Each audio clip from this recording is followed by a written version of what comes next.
এবার ইসলামের পক্ষে ভিনিসিয়াস জুনিয়রের সাপোর্ট পেলেন লামিন ইয়ামাল। সাম্প্রতিক সময় ইসলাম ধর্ম অবমাননার বিরুদ্ধে মুখ খোলেন লামিন। এরপর তাকে হতে হয় বর্ণবাদের শিকার। তবে এবার সেই লামিনের পক্ষ নিয়ে মুখ খুলেছেন ব্রাজিলিয়ান তারকা ও বার্সার রাইভাল দলের খেলোয়াড় ভিনিসিয়াস।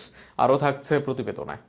রিয়াল মাদ্রিদ তারকা ভিনিসিয়াস জুনিয়র আবারও সরব হলেন বর্ণবাদ ও বৈষম্যের বিরুদ্ধে। সাম্প্রতিক সময়ে লামিন ইয়ামালকে ঘিরে ঘটে যাওয়া ঘটনাকে কেন্দ্র করে তিনি স্পষ্টভাবে তার অবস্থান জানিয়েছেন এবং সব ধরনের বিদ্বেষের বিরুদ্ধে ঐক্যবদ্ধ হওয়ার আহ্বান জানিয়েছেন। উয়েফা চ্যাম্পিয়ন্স লিগ কোয়ার্টার ফাইনালে বায়ার্ন মিউনিখ এর বিপক্ষে ম্যাচের আগে আয়োজিত সংবাদ সম্মেলনে কথা বলেন ভিনিসিয়াস, যেখানে মূলত দলীয় পারফরমেন্স, কোচদের সঙ্গে সম্পর্ক এবং ভবিষ্যৎ পরিকল্পনার পাশাপাশি তিনি বিশেষভাবে বর্ণবাদ ইস্যুতে নিজের অবস্থান তুলে ধরেন। ভিনিসিয়াস বলেন, লামিন ইয়ামাল সম্প্রতি যে পরিস্থিতির শিকার হয়েছে তা নতুন কিছু নয়। ফুটবল বিশ্বে এখনও নিয়মিতভাবেই বর্ণবাদ ও বিদ্বেষের ঘটনা ঘটছে।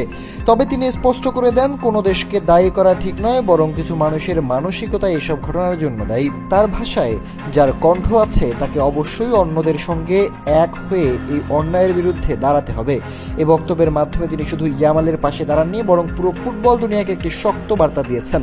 বৈষম্যের বিরুদ্ধে সবাইকে এক হতে হবে। মূলত এর আগে মুসলমানদের অবমাননা করে গ্যালারিতে স্লোগান দেয় স্প্যানিশরা, যার বিরুদ্ধে এক পোস্ট দিয়ে লামিন সমালোচনা করে আর বলে, আমি মুসলিম, আলহামদুলিল্লাহ। এরপর অ্যাটলেটিকো মাদ্রিদের মাঠে আবারও বর্ণবাদের শিকার হন লামিন, আর লামিনের পক্ষ নিয়েছেন তার রাইভাল দলের খেলোয়াড় ভিনিসিয়াস।